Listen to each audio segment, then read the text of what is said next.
ஓம் முருகா, குருமுருகா, அருள்முருகா, ஆனந்த முருகா, சிவசக்தி பாலகனே, சண்முகனே, என் வாக்கிலும் நினைவிலும் நின்று காக்க.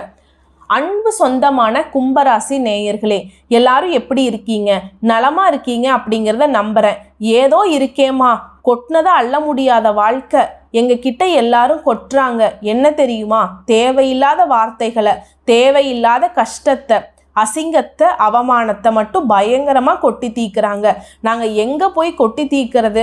கடவுள்கிட்ட தான். கடவுள் மட்டுமே நம்பிக்கிட்டு நாளும் பொழுதும் அப்படியே ஓடிக்கிட்டு இருக்கு. இந்த நிமிஷம் வரைக்கும் ஏதோ ஒரு யோசனை, பேசாமல் எங்காவது போயிடலாமா, கண் போன போக்கு, கால் போன போக்கில் போயிடலாமா. கும்பராசியை பொறுத்த வரைக்கும் கொடுமைகளை பல மடங்கு அனுபவிச்சிட்டீங்க. இப்போவாவது மாற்றம் வருமா, இன்னைக்கு நாளைக்கு அப்படின்னு தான் போயிட்டு இருக்கு. உங்கள் யோசனையை கடவுள் அக்செப்ட் பண்ணிட்டாருங்க. கண்டிப்பாக கும்பராசிக்காரர்களே, உங்களுக்கு கொடுத்த கஷ்டம் போதும், இனிமேல் கஷ்டம் கொடுக்கக்கூடாதுன்னு நான் முடிவு பண்ணிட்டேன். சில கிரகங்களுடைய அமைப்புனால ராஜயோகம் உருவாகி இருக்குங்க. அதனால் உங்களுக்கு நல்ல காலம் பிறந்திருக்கு. அது என்னங்கிறத நம்ம விரிவாக பார்க்கலாம். கும்பராசிக்காரங்களுக்கு ஒரு வேண்டுகோள். எவ்வளவோ கஷ்டப்பட்டுட்டீங்க.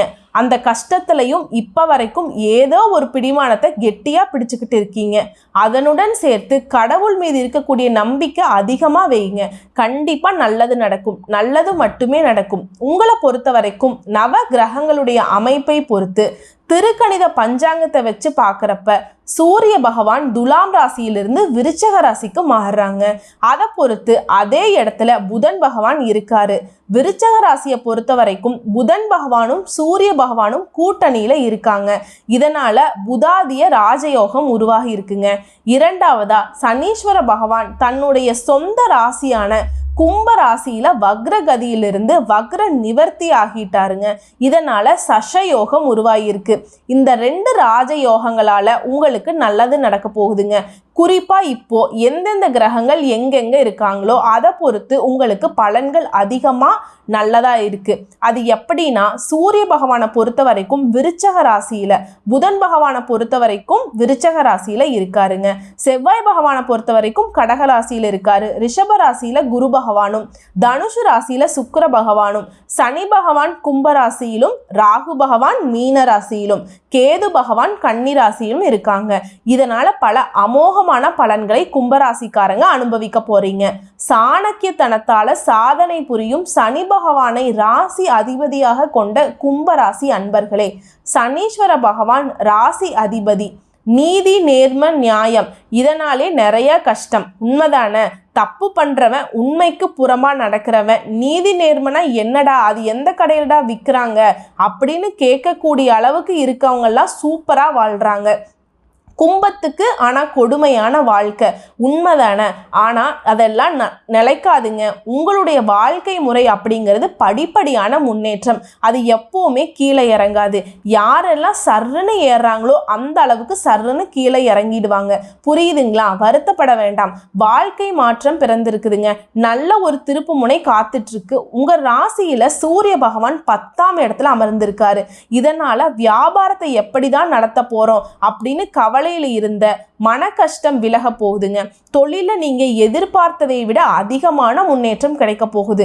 உங்ககிட்ட ஸ்டாக்ல இருந்துச்சு, பொருட்கள் எல்லாம் விற்கல, என்னடா இது, எப்படியெல்லாம் யோசிச்சு குடோன்ல தேங்கி கிடந்த பொருட்களை எல்லாம் சட்டுன்னு விற்க போறீங்க. வியாபாரத்தை விரிவுபடுத்த போறீங்க. எப்படிதான் முன்னேறலாம் அப்படின்னு யாராச்சும் கேட்டா மாத்தி யோசிச்சேன், அப்படி ஒரு வியூகத்தை அமைச்சு உங்களுடைய சாணக்கியத்தனத்தை பயன்படுத்தி வியாபாரத்தை அடுத்த கட்டத்துக்கு கொண்டு போயிருக்கீங்க. போன மாசம் வரைக்கும் கடையை பூட்டிடலாம், எங்கேயோ போறேனேன்னு சொன்ன தொழிலை யார்கிட்டையாவது கை மாறி விட்டுறேன், இந்த மாதிரி சொன்னவங்க இப்ப பார்த்தா நான் அப்படிலாம் சொல்லலையே, நான் அந்த மாதிரிலாம் சொல்லலையே அப்படின்னு சொல்லக்கூடிய அளவுக்கு கும்பராசி இப்போ குதூகலமாக பேசக்கூடிய காலகட்டம். ஒரு நல்ல காலம்னு வச்சுக்கோங்களேன். குறிப்பாக வெளியூருக்கு செல்லும் போது உங்களுடைய உடைமைகளை ரொம்ப கவனமா வச்சுக்கோங்க. இந்த காலகட்டத்தை பொறுத்த வரைக்கும் விலை உயர்ந்த பொருட்களை எல்லாம் சேர்ப்பதற்கான வாய்ப்பு அதிகமா இருக்கு. வெளியூர் போறீங்க அப்படின்னா உங்க வீட்டை நல்லா பூட்டிட்டு போங்க. பாதுகாப்பா இருக்கா அப்படின்னு பார்த்துட்டு போறது ரொம்ப நல்லது. அதிகப்படியான பணத்தையோ நகையோ வீட்டில் வச்சுட்டு போக வேண்டாம். யாரையும் நம்பி ஒப்படைக்க வேண்டாம். பேங்க் லாக்கர் அந்த மாதிரியான விஷயத்துல வச்சுட்டு போயிடுங்க. சந்திர பகவானை பொறுத்த வரைக்கும் அவருடைய சஞ்சாரம் அப்படிங்கிறது சின்ன சின்ன பிரச்சனைகள் எல்லாத்தையும் சரி செய்யக்கூடிய விதத்துல இருக்கு. அதே நேரத்துல கணவன் மனைவி உறவு அப்படிங்கிறது மகிழ்ச்சிகரமா இருக்குது. அதுக்கு காரண கர்த்தாவா சந்திர பகவான் நிக்கிறாருங்க. அடுத்து செவ்வாய் பகவானை பொறுத்த வரைக்கும் உங்க ராசிக்கு 6ஆம் இடத்துல இருக்காரு. கவனத்தை சிதற விடாம வேலையில கண்ணும் கருத்துமா இருக்க சொல்றாரு. அதுவே தனியார் துறையோ இல்ல அரசாங்கத்துறையோ வேலை பார்க்கக்கூடிய இடங்கள்ல அதிகாரிகள் கழுகு மாதிரி உங்களை பார்த்துட்டு இருப்பாங்க. இவன் என்ன பண்றான், இவனை ஏதாவது சிக்குவானா, எல்லாத்தையும் கரெக்டா பண்ணிட்டு இருக்கானே அப்படின்னு உங்களை பார்ப்பாங்க. எங்கேயும் சிக்கிடாதீங்க. ரொம்ப கவனமா வேலை பாருங்க. நேரம் கடத்தாதீங்க. கொடுத்த வேலையை அவங்க சொல்றதுக்கு முன்னாடி முடிச்சு கொடுத்துருங்க. அவங்களுக்கு வாய்ப்பே நீங்க கொடுக்க கூடாது. வாய்ப்பு கொடுத்தாதானே அவங்க நம்மளை குத்தம் குறைகள் சொல்லுவாங்க. கழுகாவது ஒன்னாவது தூக்கி கழுத்தை முறிச்சு போடுடா அப்படின்னு சொல்லக்கூடிய அளவுக்கு உங்களுடைய செயல்பாடுகள் இருக்க வேண்டும். அடுத்தடுத்து யோசிச்சு அப்படிங்கிறது அளவுக்கு துன்பத்துக்கே துன்பம் கொடுக்கக்கூடிய அளவுக்கு கும்பராசிக்காரர்கள் இப்போ யோசிக்கணுங்க. அடுத்து புதன் பகவானை பொறுத்த வரைக்கும் 10ஆம் இடத்துல இருக்காரு. ஆன்லைன் வர்த்தகங்கள் சாதகமாக இருக்கும். லாபம் அப்படிங்கிறது நீங்க எதிர்பார்த்தபடியே கிடைக்கும். பெண்கள் மூலமாக பொருள் வரவு உண்டாகும். கணவன் மனைவி உறவு பொறுத்த வரைக்கும் ஆண்களா இருந்தா பெண்கள், பெண்களா இருந்தா ஆண்கள், பணவரவுகள் உண்டுங்க அவங்கனால உங்களுக்கு. அடுத்து குரு பகவானை பொறுத்த வரைக்கும் உங்க ராசிக்கு 4ஆம் இடத்துல இருக்காரு. குடும்பத்தோடு ஆலய தரிசனம் போயிட்டு வருவீங்க. குடும்பத்தோடு குலதெய்வ வழிபாடு இல்ல ஏதாவது கோயில் கொள்னு போயிட்டு வரதுக்கு வாய்ப்பு அதிகமா இருக்கு. அடுத்து சுக்கிர பகவானை பொறுத்த வரைக்கும் உங்க ராசிக்கு 11ஆம் இடத்துல இருக்காருங்க. உறவுக்காரங்க கிட்ட ரொம்ப எச்சரிக்கையா இருக்க சொல்றார். நண்பர்கள் உதவியா இருப்பாங்க. உறவுக்காரங்க உபத்திரமா இருப்பாங்க. பார்த்து சூதானமா இருந்துக்கோங்க. அடுத்து சனி பகவானை பொறுத்த வரைக்கும் இவர் உங்க ராசி அதிபதி இல்லையா, 1ஆம் இடத்துல இருக்காரு. இவர் என்ன சொல்றாருன்னா வெளியூர் பயணம் போறத முடிஞ்ச அளவுக்கு தவிர்க்க சொல்றாரு. அப்படியே போய் தான் ஆகணும் அப்படின்னா அங்க போனா நம்ம வேலை முடியுமா முடியாதா அப்படிங்கிறத யோசிச்சு பார்த்துட்டு முடிவெடுக்க சொல்றாரு. இவர் மற்றபடி உங்களுக்கு சாதகமா தான் நிக்கிறாரு. இவர் கொடுக்கிறது ஒரு எச்சரிக்கை, அவ்வளவுதான். அடுத்து ராகு பகவானை பொறுத்த வரைக்கும் உங்க ராசியில 2ஆம் இடத்துல இருக்காருங்க. திட்டமிட்டு செயல்படுவீங்க. பணத்தட்டுப்பாட்டால இருந்த வெளிவருவீங்க. பணவரவு நீங்க எதிர்பார்த்தபடி இருக்கும். வெளியூர்ல இருந்து வர வேண்டிய முக்கியமான செய்திகள் சரியான நேரத்துக்கு வருங்க. அதுவும் நல்ல செய்திகளா வரும். கேது பகவானை பொறுத்த வரைக்கும் 8ஆம் இடத்துல இருக்காரு. அரசு ஊழியர்களுக்கு மேல் அதிகாரிகள் கிட்ட இருந்து நல்ல ஆதரவு உங்களுக்கு கிடைக்குங்க. ஊதிய உயர்வு உண்டாகும். எல்லா கிரகங்களுமே உங்களுக்கு சாதகமா இருக்கிறாங்க. எங்க உங்களுக்கு ஏற்றம் வருது, எங்க உங்களுக்கு சரிவு வருது அப்படிங்கிறத நீங்க நல்லா தெரிஞ்சிருப்பீங்க. இப்போ எந்த கிரகங்களுடைய அமைப்புனால உங்களுக்கு பாதகம் அப்படிங்கிறது நீங்க நல்லா தெரிய வந்திருக்கும். முன்ன இருந்த காலகட்டத்தை விட இப்ப இருக்கக்கூடிய காலகட்டம் உங்களுக்கு ரொம்ப சிறப்பா இருக்குங்க. வரக்கூடிய வாய்ப்புகளும் உங்களுக்கு நல்லதா தான் கொண்டு வந்திருக்கு. கரெக்டா ஃபாலோ பண்ணிக்கோங்க, பயன்படுத்திக்கோங்க. பரவரவுக்கு குறைவே இருக்காது. சின்ன சின்ன ஆரோக்கிய குறைபாடுகள் கூட உங்களுக்கு சரியாகிவிடும். மருத்துவ செலவுகள் குறையும். குடும்பத்தில் நிம்மதி உண்டாகும். வழக்கு விவகாரங்கள் உங்களுக்கு சாதகமாக இருக்கும். உங்கள் உடன்பிறப்புகள் வகையில உங்களுக்கு அனுகூலமான பலன்கள் உண்டு. அலுவலகத்துல நீங்க பார்க்கக்கூடிய வேலையை சிறப்பா செஞ்சு முடிப்பீங்க. அதிகாரிகளிடம் பெரிய பாராட்ட பெறுவீங்க.